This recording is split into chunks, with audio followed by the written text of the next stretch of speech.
এখন আপনারা শুনছেন বোবা কথা, ভিন্ন স্বাদের গল্প পরিবেশক। আজকের গল্প দাওয়াত।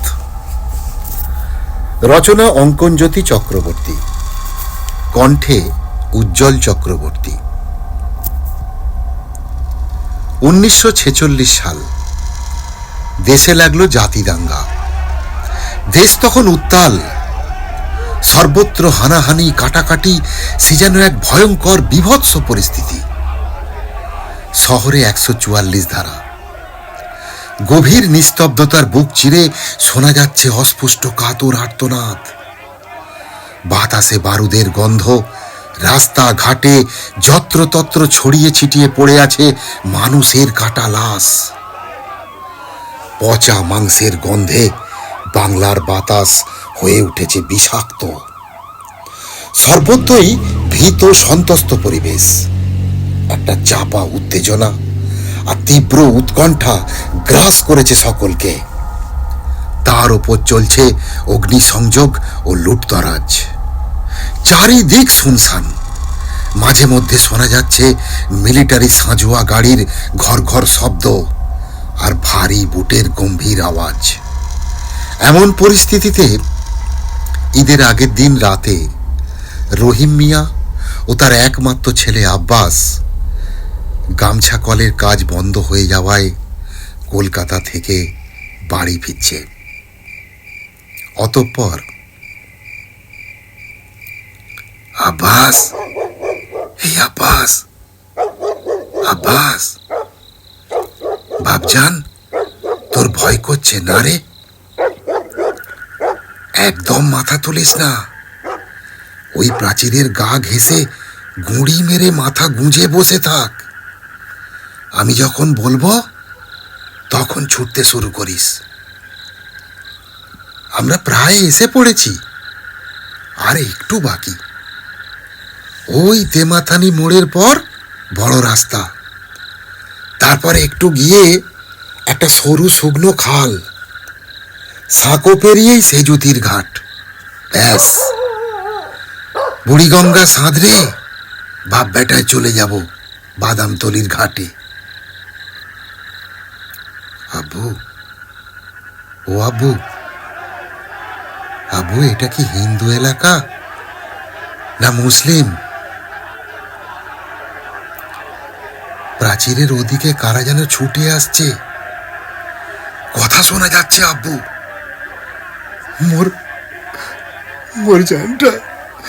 মোর জানটা কেমন দূর দূর করছে। যদি ওরা দেখে ফেলে, যদি ধরা পড়ে যায়। রাগ করিস না বাপজান, চুপটি করে বসে থাক। আগে ভালো করে কান পেতে শোন। আল্লাহ আকবর বলছে না হর হর মহাদেব? দাঁড়া, তুই দাঁড়া। আমি উঁকি মেরে আগে দেখি রাস্তায় কেউ আছে কিনা। আব্বু, আব্বু, রাস্তার ওদিকটায় একটা ভাঙা পোড়ো মন্দির দেখা যাচ্ছে আব্বু। মনে হয় অনেক দিন ফাঁকা পড়ে আছে।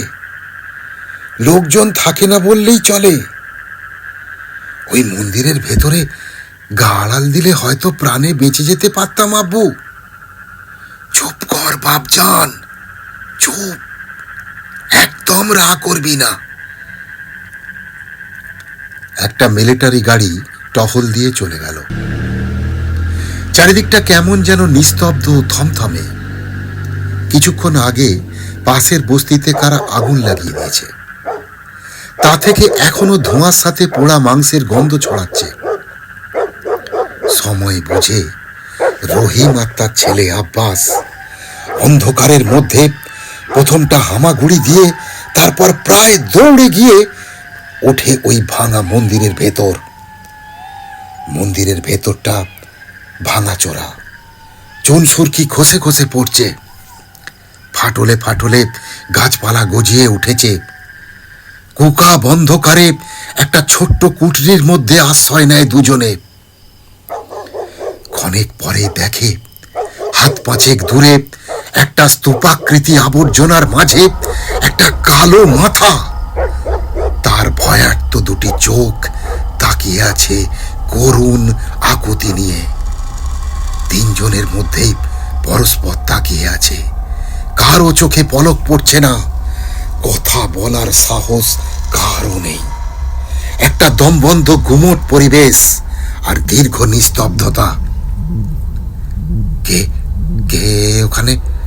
কে ওখানে? কে লুকিয়ে আছে? আমি আমি আমি মানুষ। আগে বলো, তুমি হিন্দু না মুসলমান? তোমার নাম কি? তুমি আগে বলো, তারপর আমি বলবো। তোমার তোমার কাঁধের ওই পোড়লায় কি আছে? তার সঙ্গে ওটা তোমার কে হয়?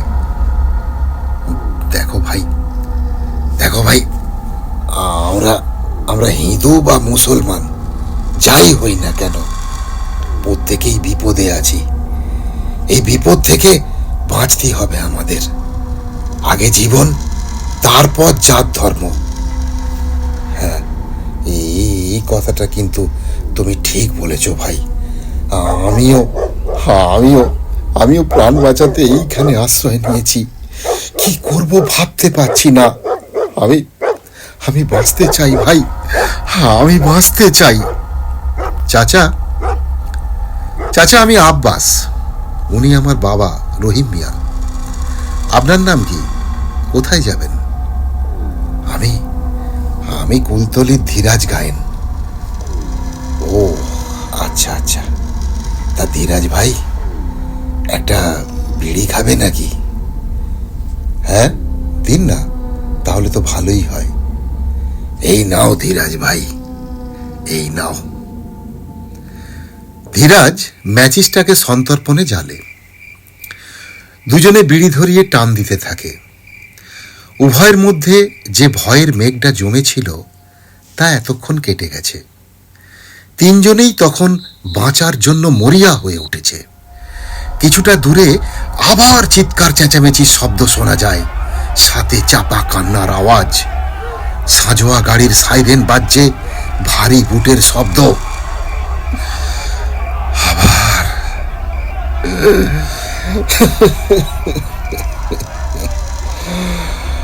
আবার একটা মানুষ মরল। আবার কার মায়ের কোল খালি হয়ে গেল।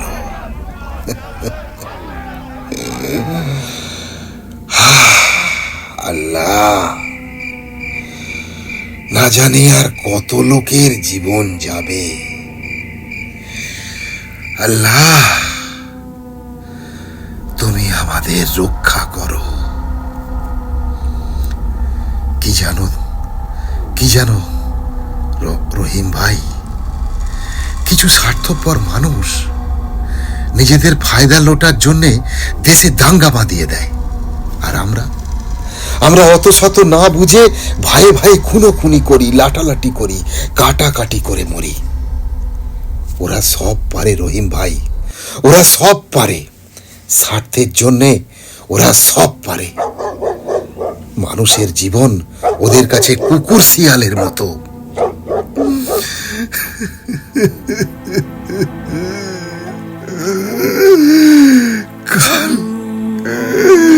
কাল আমাদের ঈদের পরব। আমাদের আশার অপেক্ষায় বিবিজান পথের পানে চেয়ে বসে আছে।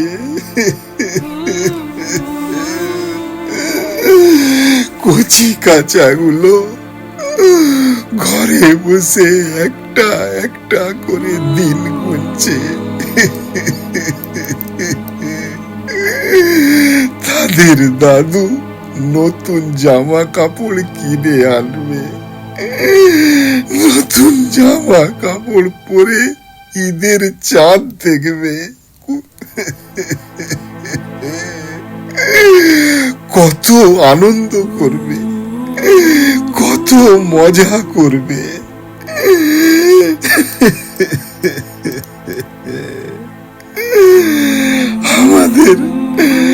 আমাদের আর ঘরে ফেরা হলো না ধীরাজ ভাই, আমাদের আর ঘরে ফেরা হলো না।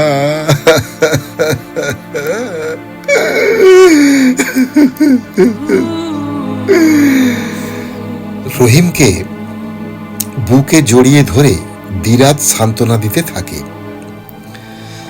আস্তে কাঁদো রহিম ভাই, আস্তে কাঁদো, এদেশে কাঁদাও বিপদ রহিম ভাই,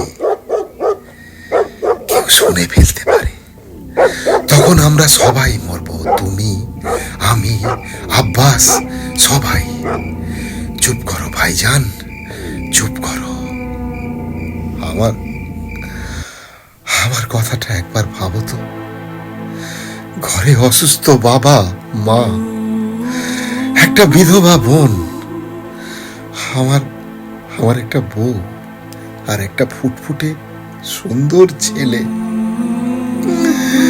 এক মুঠো ভাতের জন্যে শহরে শহরে এসেছিলাম ঠিকই কাজ করতে, আর আজ 8 দিন তাদের মুখ দেখতে পাইনি রহিম ভাই, তাদের 8 দিন মুখ দেখতে পাইনি। এখন তারা কি করছে, কেমন আছে, ঈশ্বরই জানেন।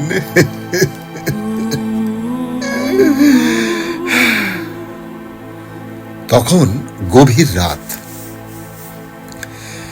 চারিদিকটা একটু বেশি নিস্তব্ধ। এখন আর দাঙ্গাবাজদের দাপাদাপি তেমন শোনা যাচ্ছে না, ঠিক যেন এই মুহূর্তটার জন্যই অপেক্ষা করে বসেছিল রহিম। চটপট আব্বাসকে ডেকে বলে, ভাবজান, এই ভাবজান, তুই এই বোঁচকাটাকে নিয়ে গুটি গুটি পায়ে এগিয়ে যা, ওই তেমাথানি মোড়ের পরে শুকনো খালের মধ্যে ঘাপটি মেরে বসে থাকবি, আমি তোর পিছনেই যাচ্ছি।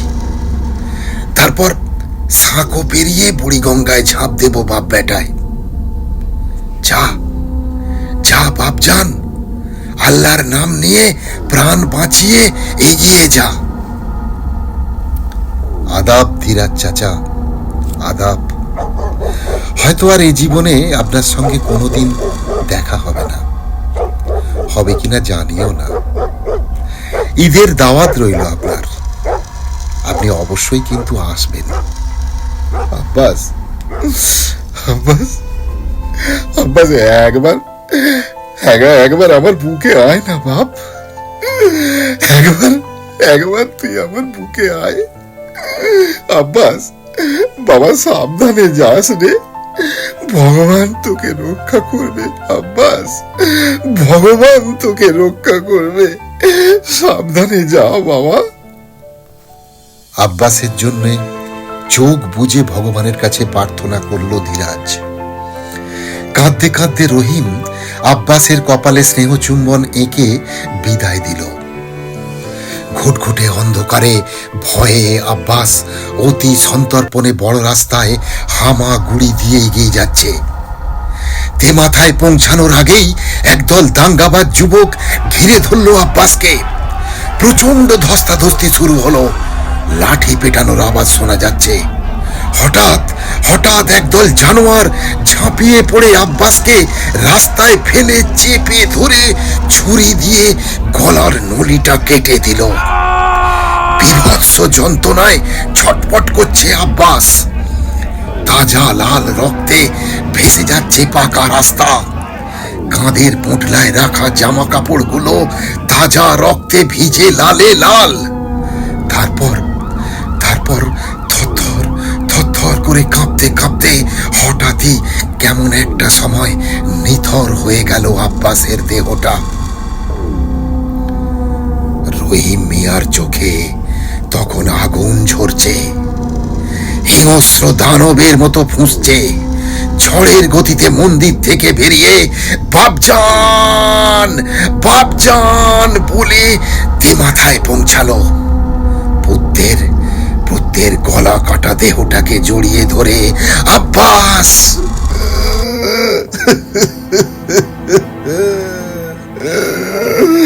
আব্বাস রে,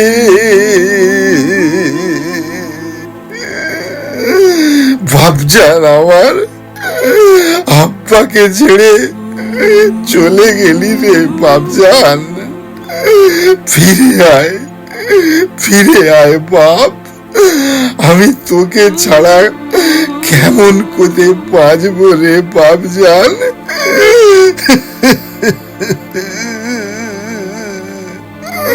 ওরে আব্বাস, ওরে আব্বাস, একবার আব্বা বলে ডাক রে ভাবজান, একবার আব্বা বলে ডাক রে।